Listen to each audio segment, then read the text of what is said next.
Coffee time. We need to get This you one of is those the Joe two-sided Gaither glasses. Show on Double-sided BamaCentral.com. glass. We gotta get us a sponsor and I just get a Red Bull cooler in the back, Yes.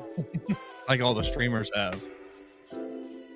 A double-sided clear glass. You can pour them both your flavors into each side with the two straws. Oh, maybe I get one of those like one of those helmets. And I put one on either side. Yes. Yes. Welcome in. This is the Joe Gaither Show on BamaCentral, BamaCentral.com. Ready for a great Thursday, June 19th. Happy Juneteenth to everybody out there. I don't care if you don't think it's a holiday. It's a pretty big day.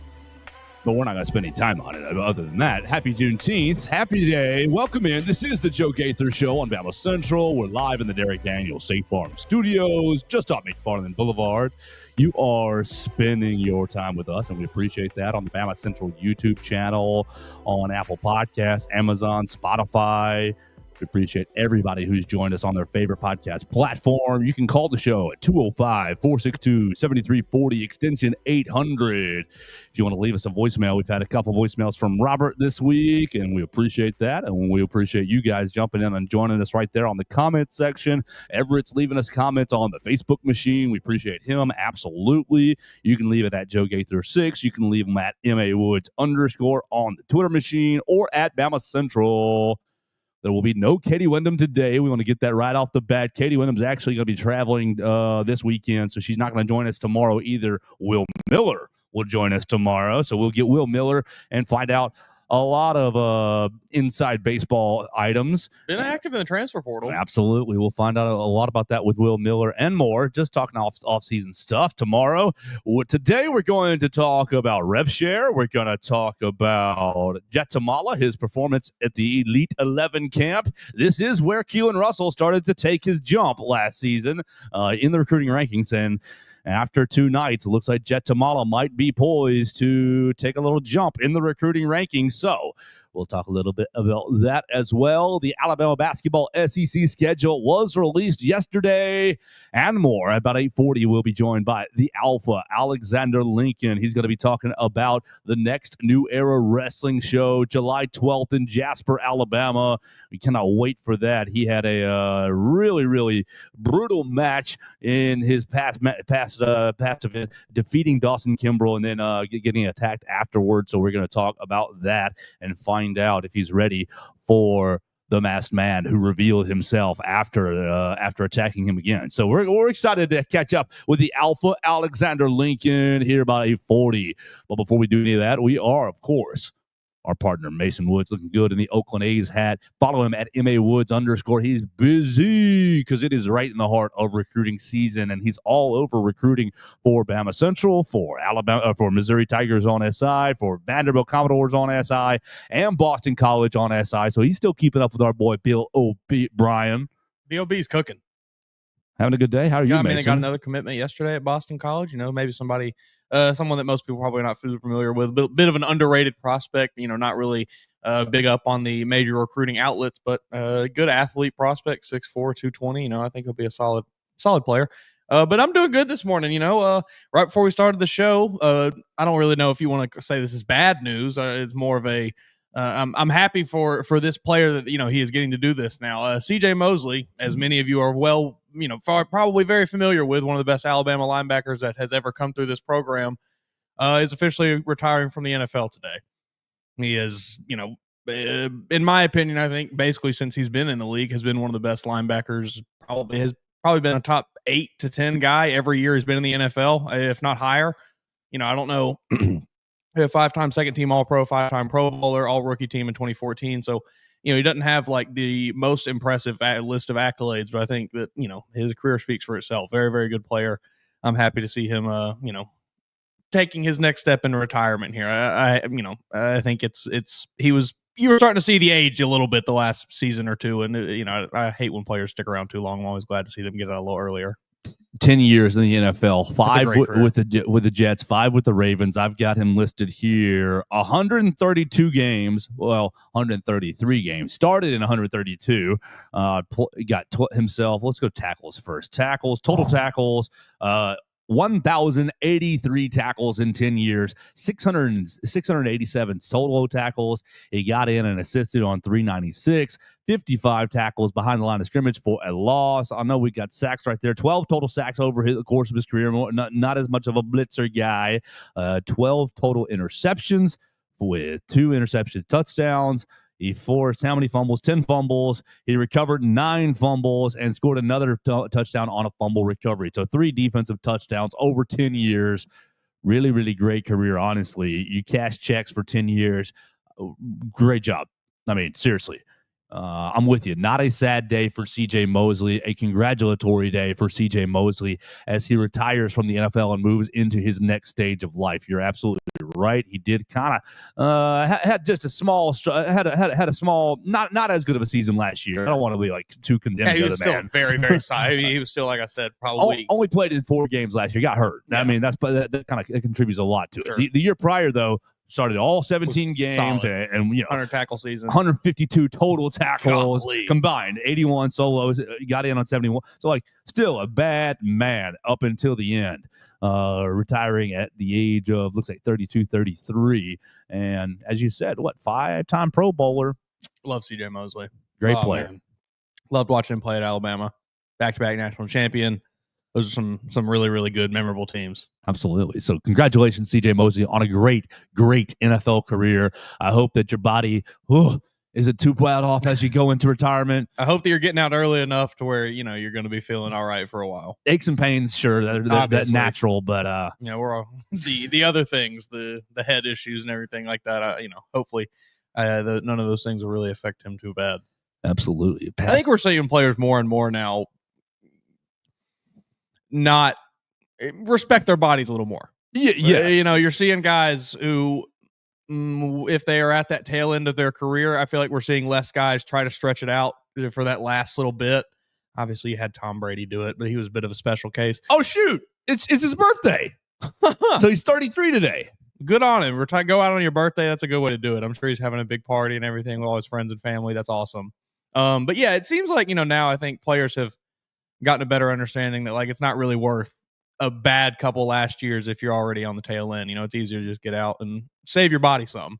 It's a Pro Football Reference. I didn't realize this. It's at the very bottom. Is frequently asked questions. How old is he? When was he born? June 19th, 1992. Happy birthday, sir. Do they have any really weird nicknames for him on there? How tall is he? How much does he weigh? How many games does he play? No nicknames. Lame. Yeah, sorry. Every now and then they've got a really goofy one for some, for whatever player it is. Yeah, so congratulations, C.J. Mosley. And sorry, Jets, you're going to be bad again this year. Yeah, what's new? Aaron Glenn, look. Yeah, Justin Fields. I can't even say that. Don't do that to me. don't. You'll send me off the edge right here at 8:15 in the morning. Don't do that to me. It's not going to look good. See Garrett Wilson going out on the Twitter machine yesterday. I don't remember what. Did they have any other quarterbacks? Jets, our lads. They've got to have somebody other than him. It's Tyrod Taylor and Adrian Martinez and Brady Cook. The answer is no. The answer is not really. Yeah, I'd probably put Tyrod Taylor out there. Oh my gosh, I wouldn't. At the right age of 36 now? I wouldn't put any of those guys out there. I'd say Brady Cook, go die for the Jets. It's going to be a tough year in New York for probably both teams. I know that I've seen, I think the Cowboys or not the Cowboys, the Giants are just pushing out propaganda to make people believe that Jackson Dart's going to be good. Oh, Theo's believing it on Mondays. I hate that for him because I don't think it's going to happen. Nom, nom, nom, nom, nom, nom, nom. He is. I saw that report this week of he's fitting right in with everybody. Okay.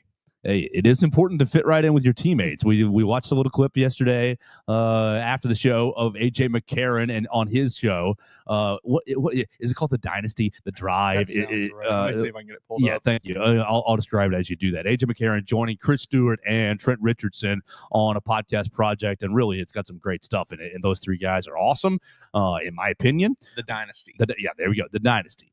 And yesterday, this leads us right into, sorry, Jackson Dart. I don't know if you're doing this. Maybe he is. We'll give him credit. I'll give you the benefit of the doubt. AJ McCarron's talking about what you need to do off the field to the coach Saban, who's won the team. I think these are probably things Jackson Dart does well. I think on the field is maybe his bigger issues. Okay. All right. So AJ McCarron basically is like, well, you got to play well, of course.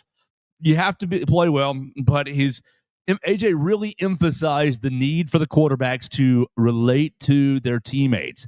And AJ McCarron rightfully pointed out the racial differences between most of the quarterbacks that have come through Alabama and most of the rest of the team over the last 10, 15, 20 years that's played at Alabama. And just right out in the open is like, as a white quarterback, I had to connect with my black teammates and had to make sure that my black teammates knew that I was in with them and basically, tried to relate to some of the struggles that they had in their lives that I didn't have and don't know in my life. And I just thought that was a really interesting look he's like, obviously you got to play well, but when you are playing poorly, your teammates got to know that where your heart is, got to know that you're not just, out there, I don't want to say using them. That's not really what he said, but just in it together is kind of what he said. He talked about growing up in Mobile and being exposed to a lot of different cultures that and that helped him grow into that role and be ready. He said, you got to have a little swag, man. You got to have a little swag and spin that forward into 2025. He gave a big old stamp of approval for Ty Simpson. He said, Ty's got that, man. He's got all the dances, all the handshakes, and he knows his teammates really well. We saw Ty take his teammates hunting, and that was a mixed group of guys, we'll just say. I mean, Will Conformity was there, but so was Tim Keenan. You had a mixed group of fellas. I mean, I couldn't see any of them, because they're all wearing camo, just a bunch of floating faces. That joke is for my girlfriend, who hates that joke. But he gave the stamp of approval to Ty Simpson, saying, yeah, he's got that. He's in with the group. I mean, he's from Tennessee. And so he knows the South pretty well. What'd you make of AJ McCarron's comments, first off, and just how it relates to Ty Simpson? I think he's exactly right, AJ McCarron. I think that perspective, you have to, you can kind of hear it in the clip. He's mincing his words a little bit, trying to be careful with the way he's saying it so as not to upset anybody. But like, he is exactly right. If a football team is a melting pot of personalities, a melting pot of backgrounds, whatever beliefs, anything. Like, all of these people come from so many different walks of life, many of them very different than a lot of your quarterbacks that have been here at Alabama, who, I don't think many of the quarterbacks at Alabama have been coming from the hardest backgrounds, we'll say. Some of these other guys have. You have to be able to connect with those kinds of guys. At least in our experience, in our 15, 20 years. Right. Yeah. There's other guys that I'm not aware of, but, the ones that I know, many of them were, from pretty good schools, really, pretty prominent programs, and so on and so forth. So like, that's super important to be able to lead a team, is that you can connect with your teammates, and you have to be able to do that on a personal level. It has to go beyond just, oh, we have a connection on the field, I can throw you a ball well, because that only gets you so far. When one person makes a mistake, you have to have that leeway with your teammates for them to be like, it's all right, I know he's trying, I know his heart, I know what he wants to do. And that is just super, super important. He is exactly right. I don't know that I buy that Ty Simpson has it. All right. He very well might. I've never met Ty Simpson, never really seen him interact that much. The hunting thing is cool. He, took a lot of the linemen hunting. Not a lot of wide receivers or running backs or defensive backs in that group. That's true. Or linebackers. That's fair. I don't know. Ty comes from father's coach.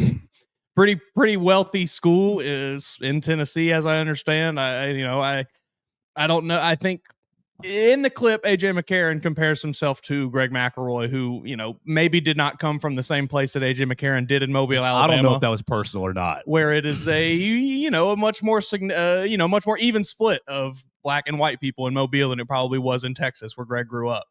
I think Ty Simpson maybe is in more of the Greg McElroy camp. But I don't know if that's fair. I don't know if that was fair. I don't know if it's fair either. I'm just saying that is how it is. Sure. Keep going. Just pointing out that is probably the case here. I don't know that has any effect on whether or not they are able to interact with their teammates and connect with them. From an outsider perspective, it did always seem like AJ was able to connect with his teammates a little better than Greg did. But again, I watched Greg when I was 10, 11 years old, so I don't really know. 22-3 speaks for itself. Was it 23-3 for Greg? Something, yeah. Come on, great teams. national champion. Sure. Went 10-3 the next year. Not very prolific offenses. Was it 14? Okay, so it would have been 24-3. Okay, 14-0, right? 12, 13, 14. Yeah, again, might have just been a personal thing by AJ. Yeah. But I think that still stands true that, objectively, I think that is the case here. I do not know that Ty Simpson has that kind of background where he necessarily knows how to relate to his teammates as well as someone like an AJ McCarron did coming from Mobile, Alabama. Well, let's move it forward and compare it to what we've been comparing this whole situation to pretty much for the last 3 months. 2016, Blake Barnett. Yep. Blake Barnett, little California man. Did not get it. He got that hook fast. He got the hook. How many drives did he have in that game? 3, 4 drives? Was it even that? I thought it was only 2. Right. And from there, it was, I'm leaving the team.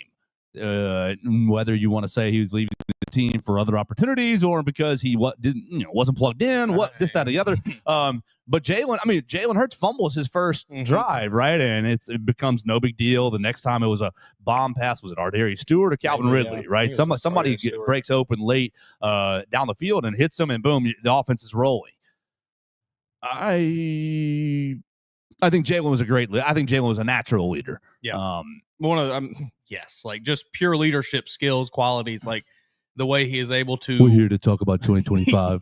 We're not here to talk about a Super Bowl. He has such a very obvious connection with his teammates that somehow they are able to keep completely hidden from the rest of us, essentially. But it's there. Mm-hmm. I'm giving Ty the benefit of the doubt. I probably will too, but I might just need to see it a little bit, maybe a little more. Yeah, that's fine. I mean, he's just been handoff duty in blowouts, and then I guess the USF game down there. Other than that, it's just been clapping for Jalen Milroe. We haven't really seen it in a public facing way. I'd like to see Ty. I need first game of the year. I need him to get in somebody's face. Maybe throw a shove out there or something. That'll really. All you got to do is look at his last state championship game. He runs into the end zone, hits the crimson crane on him, and goes, "Yo!" So I think I'll give him the benefit of the doubt. We'll do that. Ty is going to start week 1. I think we pretty much have to accept it. I'm still holding out a little hope that not hope. I don't hope that Ty loses the job, but I'm holding out that maybe one of these other quarterbacks has the opportunity to maybe win this job in the fall. But I'm probably at like an 80-20 here on Ty being a starter week 1, and I've grown to feel okay about it. All right. So fun times on the Dynasty podcast. We encourage you to check it out if you want great stories from that era, 09, 010, 08, 09, all the way to 12, 13, and then beyond, of course. See, Ty can truck someone Jay Coker style. They'll win the team. That's exactly what I need. If I see that at Ty Simpson, I'm buying a jersey that night. Wyatt Fulton. Ty can truck someone Jay Coker style to win the team and fan base support. That's what I need to see. From Wyatt Fulton. Make sure you check out Wyatt Show, 11 a.m. on Tide 100.9. Yeah. I'd love to see that. I'm with you. I'm dead with you, Wyatt. I think I'm giving him the benefit of the doubt, and I think that some poor Florida State defender is going to get a truck stick. Go pick the smallest guy on that defense, right? Ryan Fitzpatrick style, and just go truck him. Yes, I'm with you. Thank you, Wyatt, for the comment. Appreciate that. Everett Osborne is going to spin us forward, and I appreciate that. He's a serious question. Thoughts on revenue sharing? This was really where I wanted to take the show for before we got the Alpha Alexander Lincoln. And Greg Byrne was on with Crimson Tide Sports Network yesterday. I believe it was with Roger Hoover and The Drive. I didn't quite see that part, but our friends Will Miller has the comment. It has the quote. We have taken the approach, this is Greg Byrne, we have taken the approach that is based off revenue generation. We think that's a solid approach. We think that's the one that makes the most sense for our program. As you've heard me say many times, football is the engine that pulls the train. And at the same time, too, our two sports that turn a profit are football and men's basketball. So they will have the highest percentage of that rev share, and then we'll be splitting up the remaining dollars with our sports who are ticketed. So there's 4 other sports who are ticketed: softball, baseball, gymnastics, and women's basketball. Those are the 6 sports that will have some type of rev share. I've heard it I've heard all over the yard how schools are doing it and how many sports. I know that one we compete against all the time is doing just 3 sports. I know that some schools are doing a little bit of everything. I'm not sure how much of a difference that will make at the end of the day when you just carve off a small sliver for a sport. But we have a plan. He continues, I've told our coaches it's fluid. We're doing the best we can to make decisions that we are with the information that we have right now. Yeah, it seems like that information is still subject to change with the current lawsuit from all these other athletes with the Title IX issues being posed with this whole revenue sharing. I'm sure whatever gets decided here will probably be changing in 6 or 8 months or so. But regardless, we have a bit of an answer. And my favorite part, we have actual numbers from our friend Jacob Pickle. Jacob Pickle, former Tide Crimson Chaos, former Crimson Chaos president, and he's been on this show before. You follow him at Pickle07.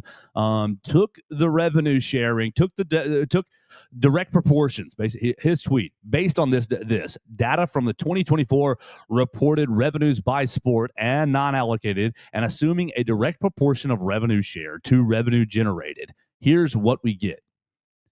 This is $20.5 million broken down. Football, $15.32 million. Okay, great. To be expected. Basketball, $2.31 million.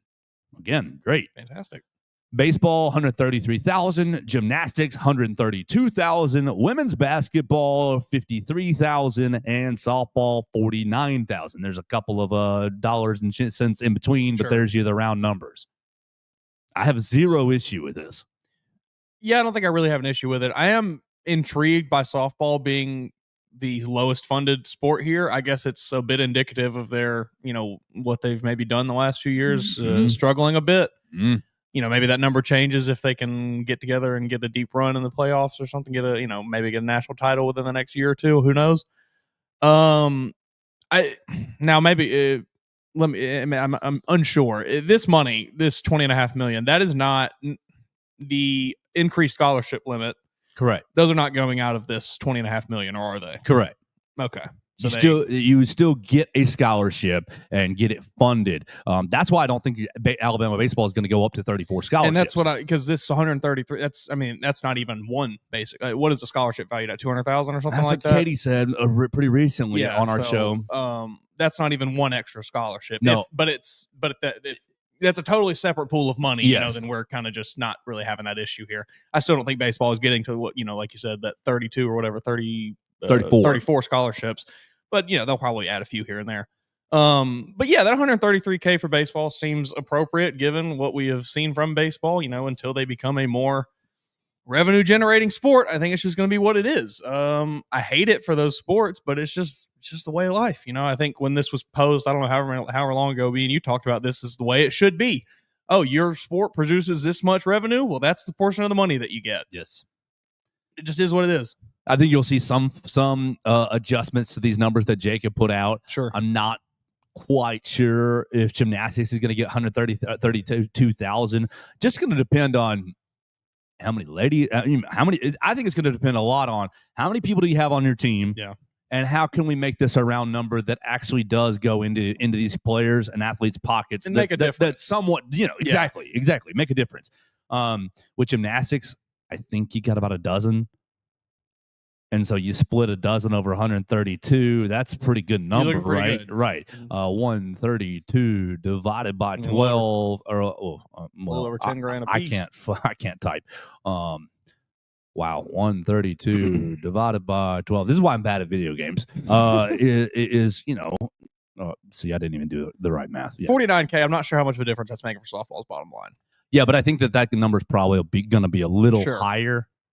I mean, and I imagine these pretty much year to year, these numbers will be a little bit, subject to change. I don't think we're going to see in any one year where football goes down to 6 million and basketball overtakes it as the top dog or anything like that. But certainly, I think there's a little bit of leeway year to year with these numbers, I would imagine, where, the money's going to be a bit flexible. Oh, so-and-so needs a little extra. Okay, we can pull from here and put it there, and so on and so forth. What we need to do, Greg Byrne, here's your free idea for the day. He's listening. Yes, exactly. So, and we appreciate you a lot. I think you're doing a great job in a very tough environment. free idea for the day is you make it incentive laden. Now, obviously, you're going to give these sports some money. Definitely. Give women's basketball their 53, give softball their 49, whatever it is your formula is. But you say, okay, Billy sports ball, baseball. You say, okay, Sally sports ball, women's basketball. If you make all conference, boom, your rev share goes up. Boom, this is baseline. This is where we're at. And if you make all conference, then we'll pull it out of the football pot and we'll make it up to the football player because that's what we'll do. We'll pull it out of their pot. That was what I was going to ask. What happens when everyone makes it? Everyone wins. Hey, if everyone wins, yay Alabama and NIL and the team and the feel good. Everybody's doing okay. There, right? Because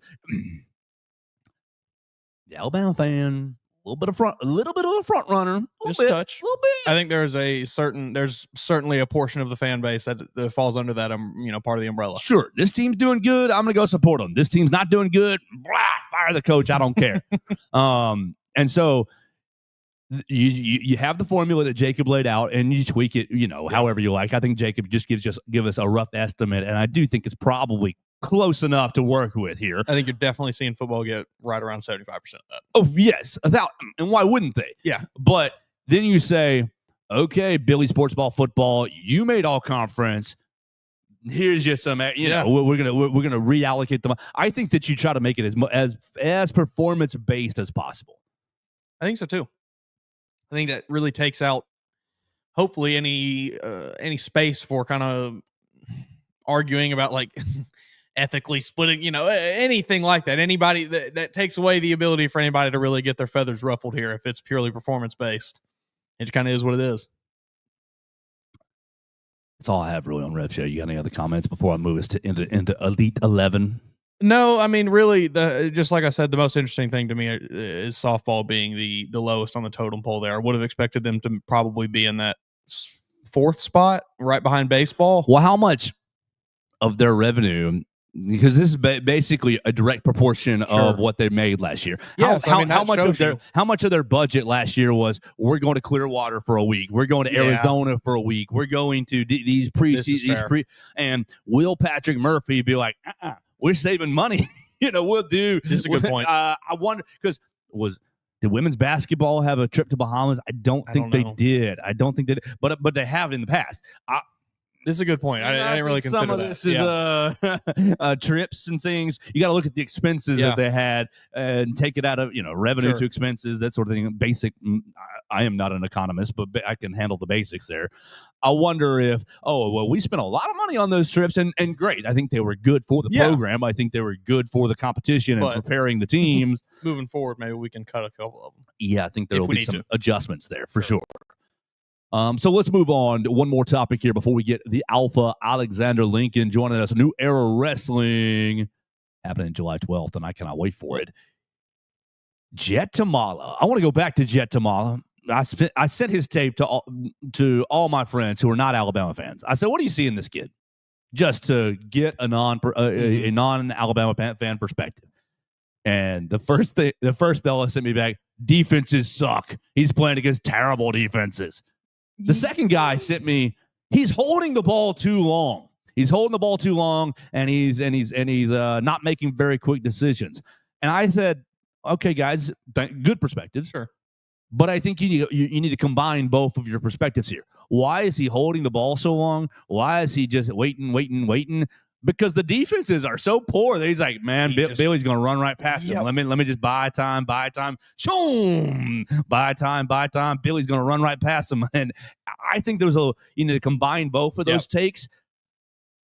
So I think Elite 11's an interesting look at where he really is, because I wonder, the man was dominating Nebraska basketball, at least it looked like in the highlights. Did you see Jet Tamala on his Instagram day before? I followed him. I went ahead and followed him, and he's got a picture of him dunking, and it's got like one of the Bama sites. I cannot remember who it is. I don't want to put bad things on you, but basically said Bama's new quarterback hoops is a big time hooper, and he goes, "I am not a hooper." He's like, "I cannot hoop" or something like that. His Max Preps page leaves a little to be desired in the hoops department. I think he only averaged like 4 points a game. But dang it, he can throw it down. And so my point, I think he's just a big fish in a small Nebraska pond. I agree. Look, he can't control that. Sure. I think this Elite 11 camp is going to be really interesting. And to have him the night one finish, be ranked 9th in the crew, that was Tuesday night, right? Tuesday night's night one. They get there Monday, then Tuesday night's night one, and he gets ranked 9th. And really, night one is kind of a mechanics, looking at mechanics and looking at just getting the ball out, that sort of thing. Yesterday, finished 4th, was ranked 4th by the On3 scouts. And these are single day performances, so he didn't move up to 4th. It is taken in a vacuum. So it's 9th on one day, it's 4th on the next day. He's going to have day 3 today, and they'll put out final results and kind of conglomerate them together and say, "Hey, buddy, you finished." Blah, whatever it is. Moving up to 4th, reports Chad Simmons on 3 Sports reporting he went 18 of 20. Now this is all against air, but 18 of 20 and all 18 of 20 with receivers you don't know, receivers you hadn't thrown to, finishes 4th amongst the scouts. And I'm excited. I'm mildly excited for Jet tomorrow. Yeah. We'll say that. I think there are some things to work on, and you will have to, get you up to speed, man. You're not playing against Nebraska, corn-fed boys who are all slow anymore. Welcome to the SEC. But you see the arm talent. Mm-hmm. You see it in his hand. You see it in his shoulder, pointing the shoulders.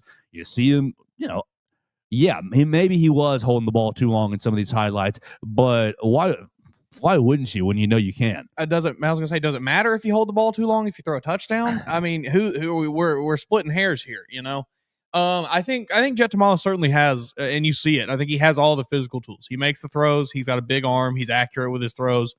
But he's just the biggest hurdle for him is going to be overcoming that, that thought that he has right now in high school football of like, oh, I can basically just do whatever I want because I know my guy's running down the field with 5-6 yards of separation at least. That will not be there in the SEC very often. You get it a couple times a game, maybe, and you got to make them count when you get them, but it's just not going to be every play. I think that, teaching that out of him will probably be the hardest thing you have to do because, like I said, he does have a lot of the physical tools already. What's your overall thought on Elite 11? Valuable or not valuable? I think it's become a little bit of a, I don't want to say it. Like, I don't really know what the word I'm even looking for is. Just a little bit of a parade, kind of, not that serious. I still think it is important and it's good because it, like you said, it pairs you up with receivers that you're not super familiar with, receivers you're not the most comfortable with, and forces you to, play well with them in a controlled situation and like that. But also, it is just against air. Every media conglomerate is out there. Whoa, look at this kid, he's doing it. I have tweet notifications for on 3, 2, 4. My phone was going off every 40 seconds last night with so-and-so completes a pass at the Elite 11. Oh, this is the best thing you've ever seen from the Elite 11. And it's just like, folks, like, come on, man. They are throwing against air. It's really, I think it gets blown out of proportion a bit. I do think it's important because, it places you side by side with some of the other top quarterback prospects in the country and allows scouts and things to see you side by side with those guys so they can compare you close up. But also, it's gotten a bit ridiculous, just a touch. So he's got some video out there. Yeah, bounces back on day 2. This is 2 hours ago from Bama Hammer. Let's see. Bounce back in a big way. Putting in, look.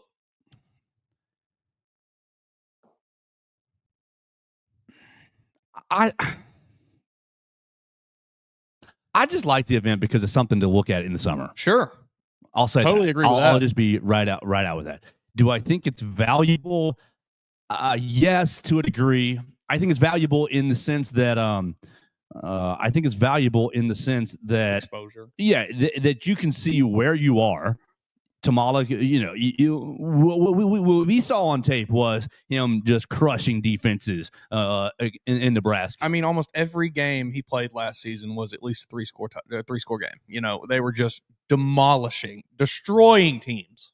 Yeah, I think that it gives you a good perspective of, oh, here he is against looking at, playing next to Diabell.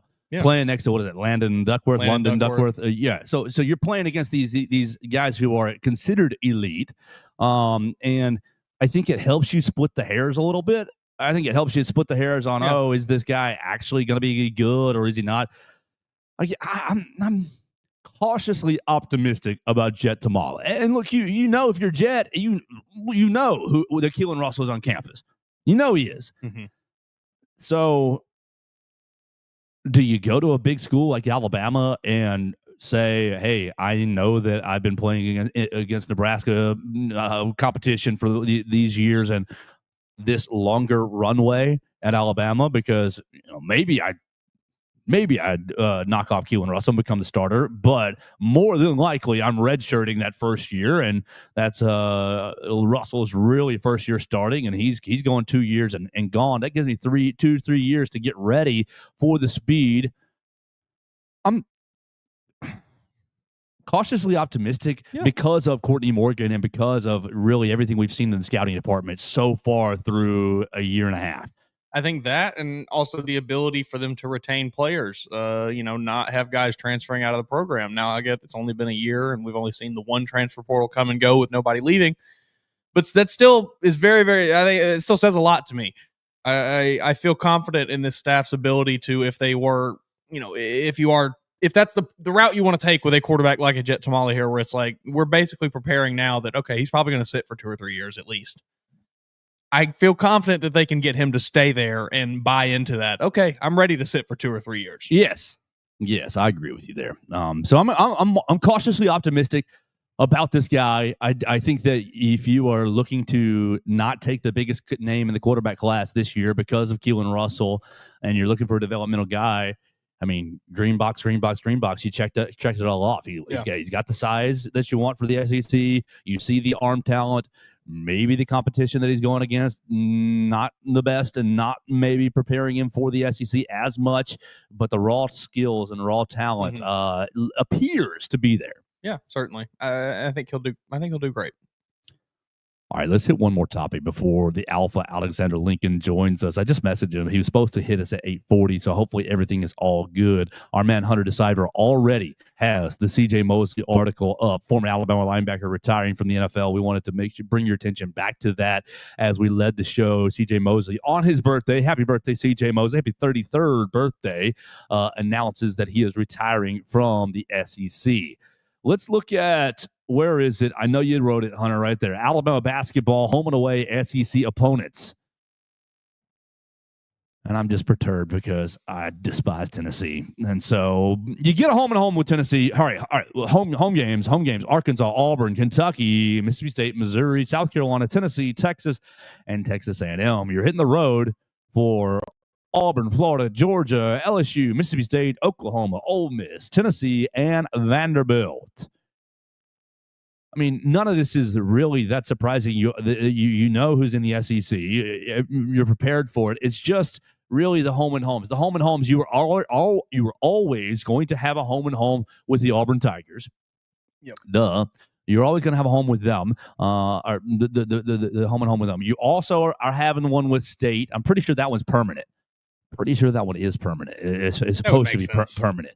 But you get your home and home with the Tennessee Vols. I think Andy Hayes. Let me make sure I get that right. Is that your? I'm trying to find this tweet from yesterday where someone was discussing the history there of Alabama and Tennessee over the last few years with basketball. I've got way too many likes in my tank to go back through it because it's all just news likes. And but stuff. It was a lot more of Alabama traveling up to Knoxville than it was Tennessee coming to Tuscaloosa. We probably saw the same exact tweet. Yes, it was. I think over the last 3 or 4 seasons, but Alabama's gone up there 4 times, and Tennessee's come here twice. Got it. 2023.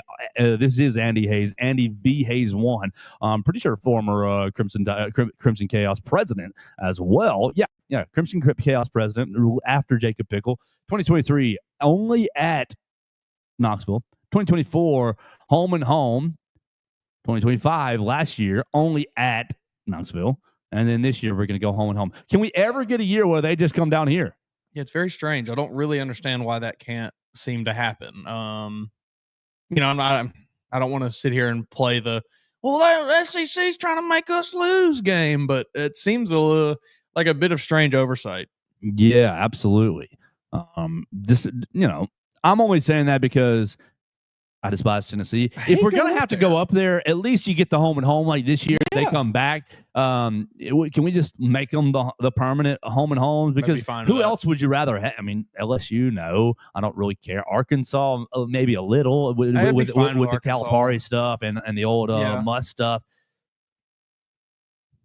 I don't really care about a home and home with Georgia basketball, Florida basketball. I don't want one with Florida. Not at the rate they're going. I would take Tennessee. Kentucky might be Tennessee, Auburn, and Mississippi State. Yeah, perfect. That'd be great. Every year, and then we just know what you have. Yeah. Well, Kentucky would be fine, but it's lost its luster a little bit now that Calipari's not there. It's more fun beating Cal than it is to beat Kentucky to me. They're gonna be good. Yeah, they probably will be. They're gonna be really good. Yeah, they've done some. They've been active. Mohamed Diabate, golly, come on, Mo. I still can't believe that. I think they spent so much money in the transfer portal. Certainly is what it seems like. That's obviously no one really gets confirmation one way or the other, but that's kind of the general consensus that I've seen is that Kentucky has taken it upon themselves to basically write John Calipari a blank check and say, "Go get yourself a team." Mark Pope a blank check and say, "Go get yourself a team." Well, Mason, I'm about out. We're waiting on the Alpha Alexander Lincoln. I've messaged a couple times, so that is okay. If he's got something else going on, it's not a problem. We can pivot a little bit. He's got some little kids running around. Who knows? Shoot, yeah. Absolutely, things jump up all the time. I'm sure. What happened at the show that you missed is he and so let me ask you. You saw the picture of Dawson Kimbrell in those graphics. Yes. What like?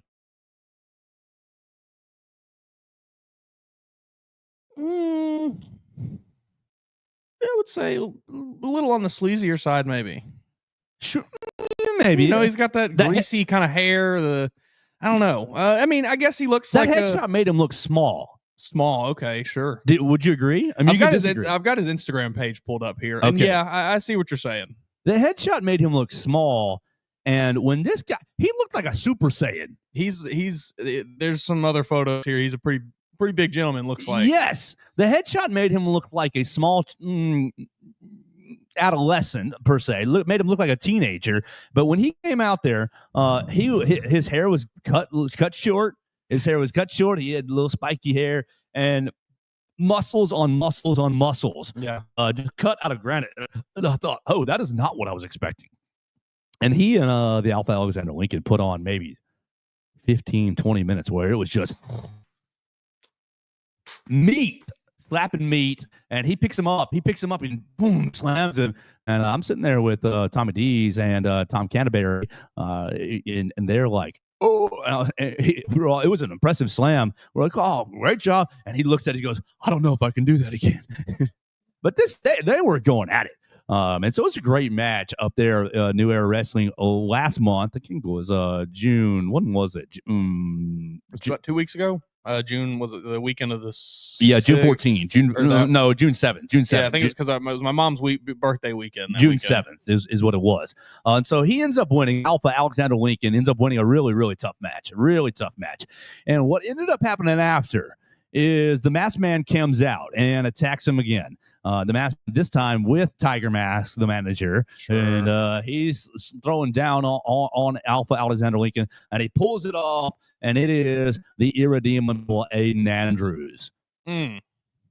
Aiden Andrews earlier in the night won fatal four-way for the number one contender position. So he rightfully is the number one contender, and he's attacking Alpha Alexander Lincoln. So I'm anticipating that those two guys are going to square off July 12th in Jasper, Alabama. And if you haven't seen any of the irredeemable Aiden Andrews, he looks like Seth Rollins to me with shorter hair. He's hitting the pedigree. He's hitting the stomp. He's all over the place. Got himself some nice leather pants, just like Seth Rollins might. And I'm really, really, really looking forward to these two guys going at it. I think that, Lincoln was taken to his limit. Lincoln was absolutely taken to his limit, but Aiden Andrews seems like he's going to bring him right back to the limit. I'm looking around on Instagram yesterday, and Aiden Andrews is like doing his pump, and his muscles are way bigger than I am. So really excited for that card. Really excited to see how these stories kind of develop. I want to encourage you guys to check us out July 12th up there in Jasper, Alabama. We're going to be putting on some tickets, some promo codes, hopefully some promo codes again, and maybe making a few announcements. So maybe we can get Mason up there this time as well. Obviously, Mom's birthday. Look, happy birthday, Mama Woods. I got to say, that's not who I anticipated the masked man being. You know, that was not somebody that had not really even crossed my mind. That's quite the shock to me that's who it wound up being. I'm excited to see how that develops further. You know, I'm gonna still ride with the Lincoln in this, or with the Alpha in this one, but he might have his work cut out for him. All right, so let's spin it back to one more Alabama topic before we close it down, and I'll check up with Lincoln to make sure that he is A-okay. I've got his links in his DM, so I'm hopeful that did we lose internet connection? Man, I don't know if we did or not. I hope it seems to still be working. All right, good. I just went to the Facebook side where I had DM'd him the link, and it said your connection has been restored. I hope we didn't lose it. One more Alabama topic, as we're live in the Derek Daniels State Farm Studios right here off of McFarland Boulevard. You can call Derek today for all your insurance needs, 205-758-3391. Derek, his team, Red and Victoria, are upstairs. I would love to talk to you about home, life, and auto insurance. They're not taking the day off because insurance never sleeps. You look, it doesn't matter when you have a problem. They don't care what day it is. When you have a wreck, when you have a leak in your home, some kind of problem, Derek Daniels not taking the day off. Call them at 205-758-3391. Tell them that the Joe Gaither Show sent you, and they'll get you a quote. They'll get you a quote even if you don't tell them that, and they'll give you great information. I got a little bit of recruiting news. Hit me. Well, not really news, but maybe an update. You know, we've talked about Sincere Johnson getting ready to commit today. OH. That's what I was leaning towards, and that is continuing to look even stronger now that Ohio State's current edge rusher commit has been predicted to flip to USC. Sincere Johnson, linebacker, kind of edge guy, kind of that tweener play, you know. That might I think that's just more writing on the wall that they have maybe shifted their focus to getting Sincere Johnson, and he will probably be committing to the Ohio State Buckeyes today at 12:30. That's okay. All my chips are on Kamari Brooks and Xavier Griffin. You talked about sending Jet Tamala's highlights to people. I have sent Kamari Brooks' highlight to people. I watched them again yesterday. Every time, like, it's just amazing, his highlight tape. Okay, so watch it again today and come back and tell us, is it Kamari Brooks being a monster, or is he playing against children like maybe Jet Tamala is? I don't believe he is playing against children. I don't either. He's playing at a very prominent high school in Georgia, which is one of the best states for high school football, and he is dominating at that level. And not just on the defensive end. Like, he is going to play defense at the next level, I'm almost certain. But he is a stud tight end, H-back, kind of that tweener tight. Like, he is just mossing guys. Tacklers are bouncing off of him. It's like, I'm going to run into him. I'm going to give you all I got. I'm going to take him down. Boom. There is one clip in there where he catches the ball and he's running down the field, and he's dragging a kid on his leg, and he's kind of stops him for a second, and he's got another kid on his other hip, and then he hits a spin move, and as he spins, a third kid runs in and tries to tackle him, and he spins off. The two kids collide into each other, and off goes Kamari Brooks for like a 65-yard touchdown. It's insane. He looks like he's made of granite. Yeah. On tape. He is noticeably bigger and stronger than everyone on the field. Basically every time, every play that you watch from him, you can just see, and it's, we're talking wide angle, 50-yard line, 480p camera up top, and you can still see like, oh wow, that kid he's way bigger and stronger than everyone. You know how the huddle tapes and these highlight tapes do the little circle before every game? You don't need it. No. When I put it on for Carrie, I said, watch this kid. And like, I don't know if it had the circle on there the first couple, but it was like, she go, oh yeah, you don't need it. You don't need it. As soon as you just peruse that that line of scrimmage, you say, oh, there he is right there.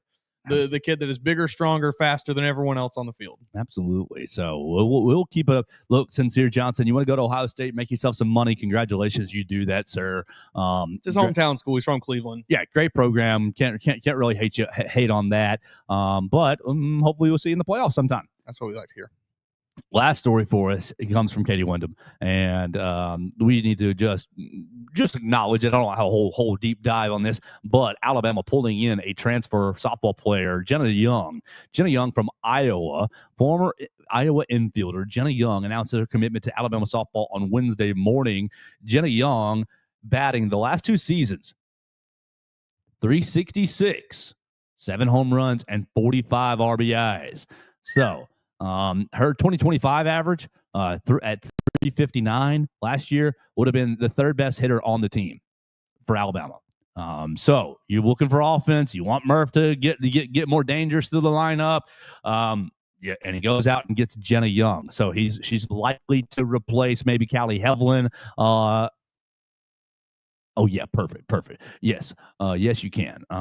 He's going to jump on. Mason, I know you need to probably take off because you and Melissa have some plans today. Yeah. Let me reply to him back. Yes, you can. No worries.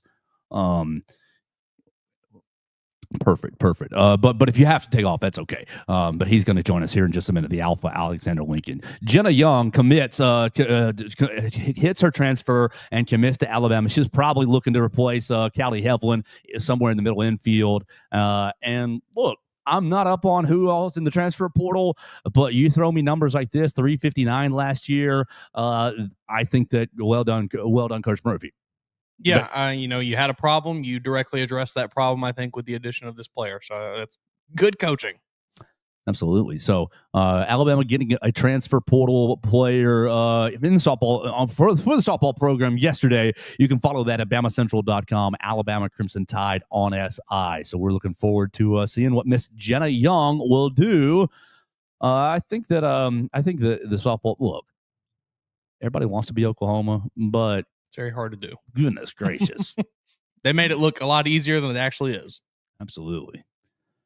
Mason, why don't do you have dates in front of you before you leave for the next few recruits? I know Kamari Brooks left us with June 23rd, and I know you updated that yesterday. You updated that for BamaCentral, and you wrote it on the site. I did tweet about that. And he hit like on my tweet. So, Kamari, I know you're watching the program. We would love to have you on the program very soon to talk about your recruitment and your commitment. I'm trying to get in touch with Jet Tamala as well. We've got a sort of source that might be helping us out in July to get more recruits on the program. We have had recruits on the program before. We would love to make that a thing in the future. You got any dates in front of you? You want to hit? A few guys here. I'm sure I'm going to miss a few because this is from this picture is from the other day of my list of them that it's been since updated with a few. But just coming down the pipeline for the month of June, I know we got Xavier Crowell on June 26th, Xavier Griffin on June 29th, and then in the first week of July, you're looking at Brandon Arrington, Kenny Darby, Boobie Feaster.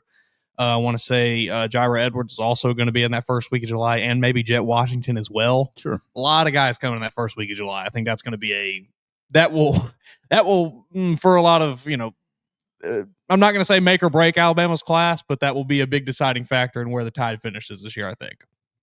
Currently sitting, oh goodness, not the page. Currently sitting at that's 2025. I want 26. Currently sitting at 44 from 24/7. Higher on 3 because they use the average. I think you're like 28 on 3 or something like that. I might be a little off on there. All right. Well, looking forward to more recruiting dates with Mason Woods, and hopefully going to get some of these guys into the fold in Tuscaloosa. The Elite 11 will conclude, I believe, today, and then we'll find out where Jet Tamala falls. Number 1. I'm encouraged, though. I'm encouraged after a bounce-back day, and maybe that is overreaction to camp, but I think that you've got a lot of tools there. This is you said it yesterday. This is a Keelan Russell-esque rise from Jet Tamala. There we go, all the way to number 1. All right, let's transition. And Mason, if you do need to take off, it is A-OK. You just let us know. But let's transition to New Era Wrestling. The Alpha Alexander Lincoln joining us now, the open weight champion.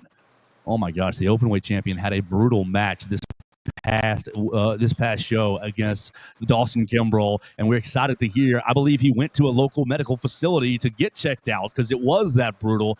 Then was attacked by a masked man. So we will talk about New Era Wrestling's July 12th show with the Alpha Alexander Lincoln. First, good morning. How we doing? How is the recovery going from that really brutal match? Doing well, and sorry I'm a little bit behind schedule this morning, but I appreciate you guys having me.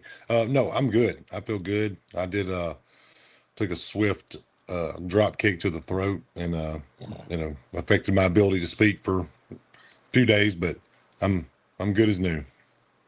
Good as new is good. You got Saturday, July 12th, another challenge coming your way at the Star Spangled Bash in Swan Gym right there in Jasper, Alabama. I'm looking at the graphic right now. The masked man has been revealed. It looks like Aiden Andrews, the irredeemable Aiden Andrews, on the opposite side of the graphic.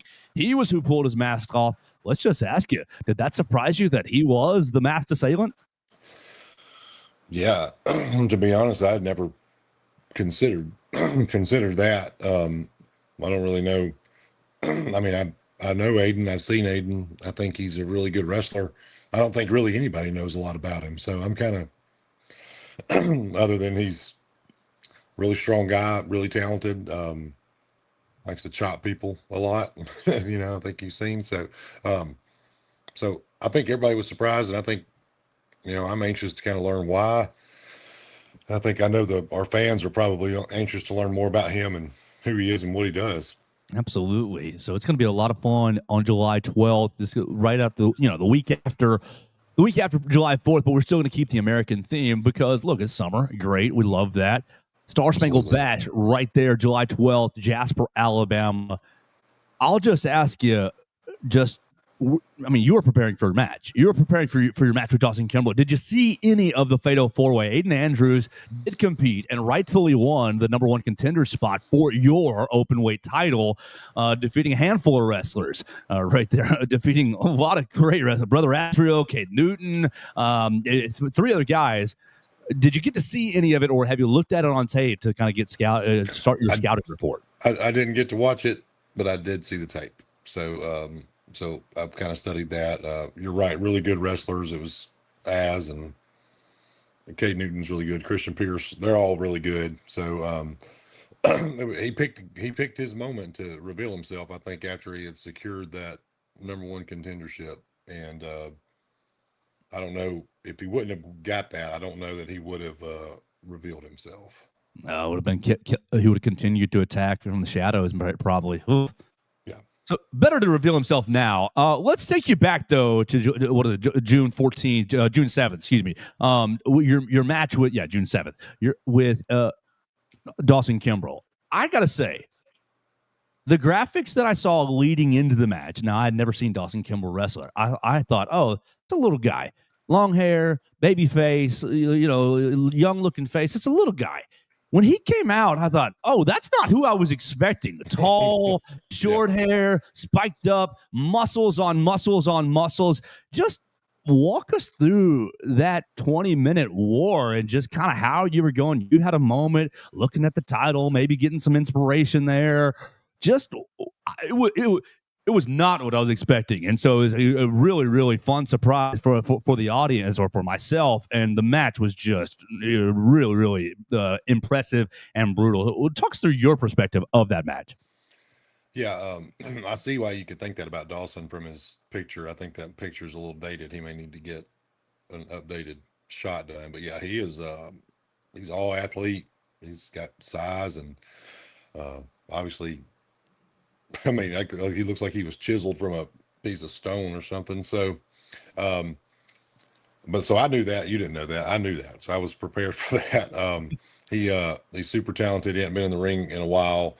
I didn't really know what to expect. I felt like he would probably conduct himself appropriately, irregardless. Now, kind of the way he behaved after the match leaves something to the imagination. He didn't really.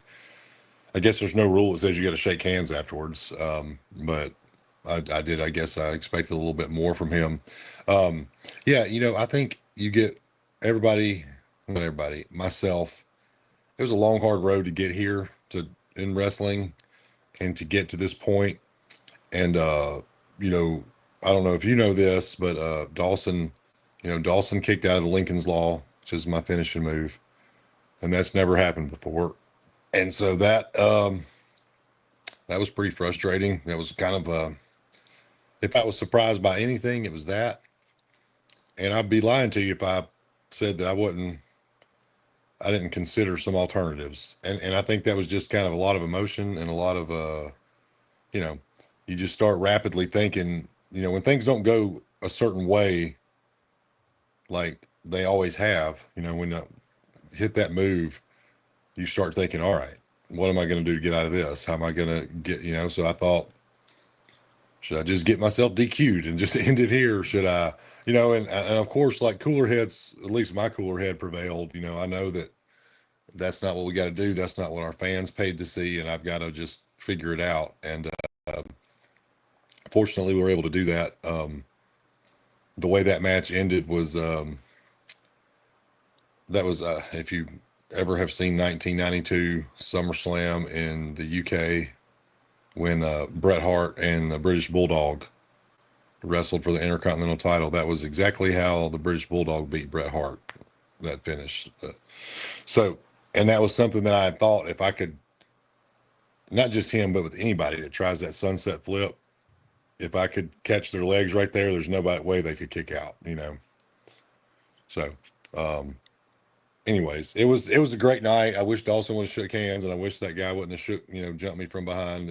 The thing with my throat was unfortunate, but I did, went to my doctor, went to an ENT, got it sorted out, and did what they said, and I'm good to go. So, Whew, good to go indeed. You're going to have to be good to go on July 12th for the Star Spangled Bash, because the irredeemable Aiden Andrews is coming after you. He revealed himself, and look, he comes in there and attacks you, and he's got the mask on, and it looked like a very Crimson Alabama themed mask. At least I got a better look at it this time than I did the last time. A little, but then he takes it off and just attacked you like a coward. He's a better wrestler than that. He doesn't need to be doing those shenanigans. He's got the pedigree in his arsenal. He hit like 4 stomps in that fatal 4-way. What's a guy like Aiden Andrews need to be attacking the champion from behind when he's already become the #1 contender?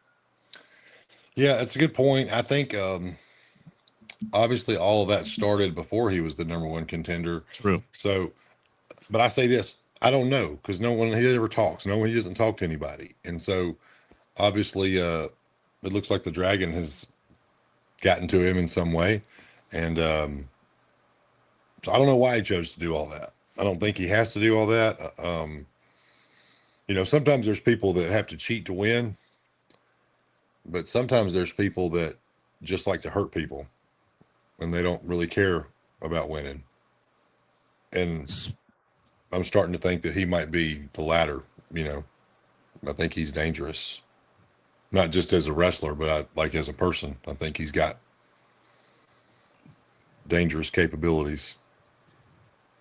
Well, speaking of people who need to cheat to win, you can look in our comment section right now. Jasper Reed saying, "You're too old to be late, Lincoln. Time is short." Jasper Reed and his man doing a lot of cheating in their past tag team title match. They ultimately won by disqualification because of some provocation. We'll have Jasper Reed on the program next week to explain his really despicable actions in this past show. I'm looking forward to that. So next Thursday, we can see if Jasper Reed comes clean about stealing a kiss, about needing to use win the playmaker to help him. Weren't able to actually win the titles from the modern day Kings. We will hear from Jasper Reed next week. You got a loaded card already. You're starting to get it together. I see the graphic you just sent me of you and Aiden Andrews. I'll put that out here later today. Really tell everybody just one couple quick minutes about New Era Wrestling, how they can find you guys, and Jasper, Alabama, Swan Gym. Yeah, July 12th, we're back at Swan Gym in Jasper. Star Spangled Bash, you can get us on Eventbrite. Big tickets are available there. You can buy them at the door, but the VIP in the front row and all that you get done on Eventbrite. We're really excited to be back. We had a great anniversary show. I can tell you that I just found out that it is official. Aiden is going to cash in his #1 contendership opportunity at that show. So Aiden Andrews and myself will main event July 12th, Star Spangled Bash, so we can hopefully put this to bed once and for all. There was some other news though, some bad news. Well, bad if you come to our shows. If you've been coming to our shows, you've noticed you know that Chloe Canterbury has been our ring announcer, and she's just been excellent. She's done such a good job. She's added so much to the show. She sings the national anthem like she's got it. But we've been hard up for a replacement for July because I don't know, she performs in other places in theater and stuff. She had a prior commitment, so we've been hard up for a ring announcer up until lately. We got a special guest ring announcer for July 12th, and so I'm excited to announce that Mr. Joe Gaither is going to be filling those shoes on July 12th for us. So if you're a little uneasy about wrestling and maybe you hadn't got all the way there yet, but you've been checking out Joe's show, just come and support him at least, and maybe you'll become a fan. So we're excited to have you. I cannot tell you how excited I am to be doing that. I will. I've been thinking about it a lot since you asked me, and really, I am excited about it. I don't want to bump Chloe off because she is incredible. So as soon as she's available, that is her spot. I just want to keep it warm for her, really. But a really big honor to me, for you to ask me to do that, and I'm looking forward to it. I've been joking with some people. I'll sing the national anthem, but it'll be a whole lot lower octave than Chloe. So we'll try to live up to her shoes a little bit. She's done a great job, and I am really looking forward to that, to be honest with you. Well, we're looking forward to having you. It'll be fun. I'm sorry I was a little bit behind this morning. And training. Yeah, of course. Absolutely.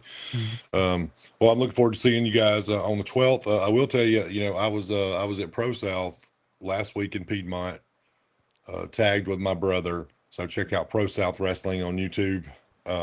Is great. And then I'm going to be in Villa Rica, Georgia, Saturday at Bullpen Professional Wrestling. Not wrestling yet, just making an appearance. They're bringing me in to do some stuff, and so that's Bull Buchanan. I don't know if you remember Bull Buchanan from WWE Attitude Era days. He tagged with the Big Boss Man and some stuff. So, anyways, he's got his own promotion in Georgia. So, anyways, that's great. Yeah, looking forward to that. So I'll be all around, but I appreciate the time and y'all's commitment to New Era and trying to promote us. Absolutely. Well, it's been a lot of fun for me. I think Mason might echo that. Next week, Mason, we're going to be talking to Jasper Reed, and I just got to say, they had me in my feels. It was a lot of fun to yell at them over this past show because of some of their actions. Couldn't even beat the modern day. He says, "We won. Why the extra words? The extra words are the content. It is a talk show, Jasper, and we talk here about everything that happened." So really looking forward to continuing to promote this show, to find out next week what Jasper Reed's plans will be, DNR, what their plans will be to maybe try to capture those tag team titles or just answer for their crimes. You mentioned your brother Joe Wood getting after the Playmaker at the last show and really being attacked, costing him a victory, if I remember correctly. Looking forward to hearing what his plans will be for the Star Spangled Bash as well. I'm really excited about this next show. Alpha, we're almost out of time, so I'm just going to leave you the last couple of minutes right here if you want to, talk a little mess to Aiden Andrews. I know that's not your style. You are classy, an upstanding champion. Or if you just want to invite everybody once again to the Star Spangled Bash. Yeah, get to our show July 12th. It's after July 4th, so you can be back from the beach. I don't think there's anything else major going on in the sports world. Finals will be over, so there's no reason to not give it a try. It's an hour drive from Tuscaloosa, Northport, if you're in this area. But no matter where you are, come try and check it out. We really appreciate it. I tell you, just be careful with Jasper when you get him on. I don't know if you want, he's had reconstructive facial surgery after Saturday. So. Well, he needed it. I mean, you steal a kiss from another man's girl, and the other man, whoops your tail. Ace Haven whoops your tail. I mean, I think that beating was warranted. I hope the surgery went well, and we'll find out next week. Yeah, just have him zoom in or something. Don't bring him in the studio. You don't want him to know where you live, where you work, where your place is, any of that stuff. We'll keep it off the grid. We're in parts unknown, Alabama. Jasper Reed will join us next week, and we'll continue to get us ready for the Star Spangled Bash with the Alpha Alexander Lincoln. Openweight champion is taking on the irredeemable Aiden Andrews on July 12th. Alpha, thank you so much for your time, and we're really looking forward to getting ready for this next show. All right. Thanks, guys. Absolutely. That's the Alpha Alexander Lincoln joining us. And look, if you are on the fence a little bit, I was telling a friend, you can just come and heckle me. I will be doing the announcing. It'll be try to do a little Bruce Buffer impersonation, a little Howard Finkel impersonation.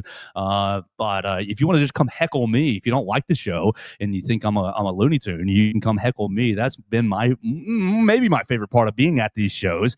I yelled at you remember Damian Seratone, big bad, yes. Big mean guy. I yelled at him. He was wrestling Stone Phillips this past week, and so I was making all kinds of rock jokes. You're going to get hit like a rock. You're going to get hit. Oh, he's going to run you over. You know, remember the commercial, like a rock. And he goes, like a rock. He looked right at me. You know, like a rock. Yeah. And he goes, you smoke rock. And I was like, oh, pretty good. Oh, you got me. So that's been like the most fun part is the interchange between the wrestlers to me. And look, the wrestling's been really, really high quality. We took Will Miller to the show this past week, and he goes, he's leaving with me, and he goes, man, I was really impressed by the wrestlers and quality. I know July 12th is going to be a big wrestling weekend. You've got AEW running All In. You've got WWE running Saturday night's main event. But you can save money. Look. Saturday night's main event is a house show. Just record it. It's not. Nothing's going to happen. Goldberg is going to lose. Gunther is going to be a 2.5-minute match, right? And then All In is going to cost you what, $60, $90 to watch it on your couch because it's a pay-per-view. Come to Jasper, Alabama. Much more affordable tickets. You can sit basically ringside. You can be right there in the action. And so if you like wrestling, record All In, record Saturday night's main event, be at a local show and support these guys and really get your wrestling fix on at the Star Spangled Bash. I'm looking forward to it. I hope that you will join me there. I'll be guest ring announcing. I will sing the national anthem. So if you want to hear maybe my less than stellar. Oh, look, I'm a Gaither. The Gaither singers, we can sing as well. I'm not related to Bill Gaither, but we can sing as well. We'll have the national anthem, and we'll try to hype you up for each and every match at New Era Wrestling, the Star Spangled Bash. I'm looking forward to talking to Jasper Reed next week. We're going to have Will Miller join us tomorrow to talk baseball, to talk football offseason, to talk everything in the Alabama sports world right here on the Joe Gaither Show. We appreciate everybody who's commented at Joe Gaither 6, commented on the Facebook machine. Hit us on the voicemail machine at 205-462-7340, extension 800. We will talk to you tomorrow right here on BamaCentral and BamaCentral.com.